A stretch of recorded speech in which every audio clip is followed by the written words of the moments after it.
শুভ প্রতিষ্ঠা বার্ষিকী প্রজন্ম টিভি ও দ্য নয়া আন্দোলন পত্রিকা।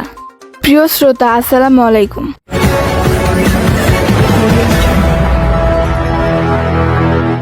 Deer viewers, generation on TV, I welcome you. সকলকে জানাই রক্তিম শুভেচ্ছা ও অভিনন্দন প্রজন্ম টিভি দ্য নয়া আন্দোলন পত্রিকার প্রতিষ্ঠা বার্ষিকী উপলক্ষে। ভারপ্রাপ্ত সম্পাদক বি চৌধুরী, সিএম, প্রজন্ম টিভি দ্য নয়া আন্দোলন পত্রিকা। প্রজন্ম টিভি দ্য নয়া আন্দোলন পত্রিকার ৪র্থ বছর পদার্পণ।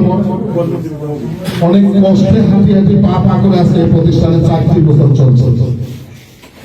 অনেক লোক এই প্রতিষ্ঠানকে ধ্বংস করার জন্য অনেকবার চেষ্টা করেছে, যেন এই প্রজন্ম টিভি এবং এই পত্রিকাটি বন্ধ হয়ে যায়।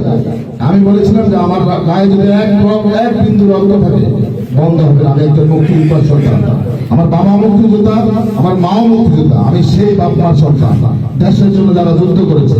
এই পত্রিকা এবং চ্যানেলের জন্য যুদ্ধ চলবে যতক্ষণ আমি বেঁচে থাকবো।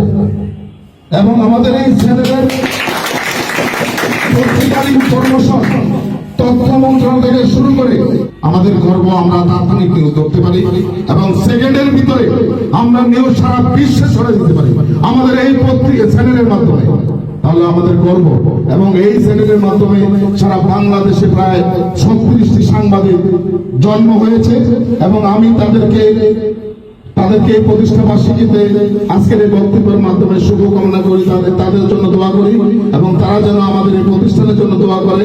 এবং আমি বলবো সমাজের জন্য আজকে যারা আমরা প্রজন্ম টিভি দ্য নয়া আন্দোলন পত্রিকার সাংবাদিক আছেন, যেন সমাজের জন্য আমরা কাজ করতে পারি। আর সারা জীবন তো স্বার্থবাজি করি, সমাজের জন্য আমরা কিছু করি, নিরীহ মানুষটার জন্য আমরা কিছু করি। যে ন্যায় পাচ্ছে না, আমাদের অ্যাডভোকেটদের মাধ্যমে আমরা ২ কলম লেগে সে ন্যায় পাই। সারা জীবন জাতির কাছে আপনি স্মৃতি হয়ে থাকবেন। আজকে আমাদেরকে বলেছে উনি আমাদেরকে সহযোগিতা করবেন। সাংবাদিক কাজ করতে গেলে নির্যাতনের শিকার হতে হয়। প্রিয় দর্শক, প্রজন্ম টিভি সবসময় নতুন নতুন তথ্য নিয়ে আপনাদের মাঝে উপস্থিত হয়। নতুন নতুন তথ্য পেতে প্রজন্ম টিভিতে চোখ রাখুন।